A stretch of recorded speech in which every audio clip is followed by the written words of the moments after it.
Get that last bolt, Willie? Yeah, man. All right. Hey, welcome back. Now we're pulling parts out from underneath this Subi. Now, if you've never seen one before, they're kind of an interesting configuration. You know, there's a lot of four-cylinder engines out there, and this is one of them. But they're typically an inline four-cylinder, you know, configured like this.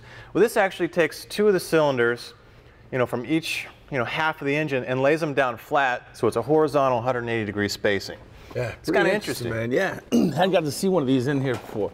Yeah, and a lot of times they're called a boxer. You know, if you look at the side of the engine, you know, the cylinders on one bank are kind of doing this, like, you know, ready to knock someone out. Oh, rock'em sock'em robots. Exactly. All right, well, now it's cleared out. You can kind of see the configuration a little bit. Now, we got an engine on a stand, we'll show you. But if you just look at the intake manifold, this red guy here, you see the two pipes going into each cylinder head. So it kind of gives you an idea of where we're going. You got two cylinder heads buried down there. And now you could actually see, expose the turbo a little bit. So you see the exhaust coming back up, turning the turbine side, right? That's connected to a shaft. It's going to turn the compressor side.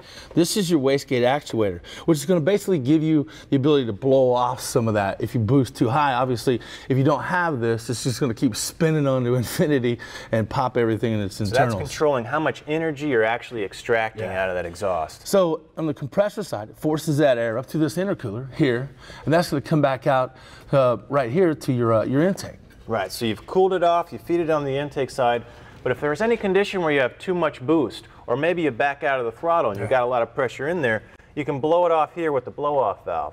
Now that's attached right here on the front of this intercooler where your pressurized gas is going onto the intake, and all you're doing is bypassing it back into the zip tube or the inlet of the compressor. So you just kind of recirculate it, but you can drop the pressure down to what you need. And as soon as you open that throttle back up, this sort of blow-off valve closes, you build your boost again.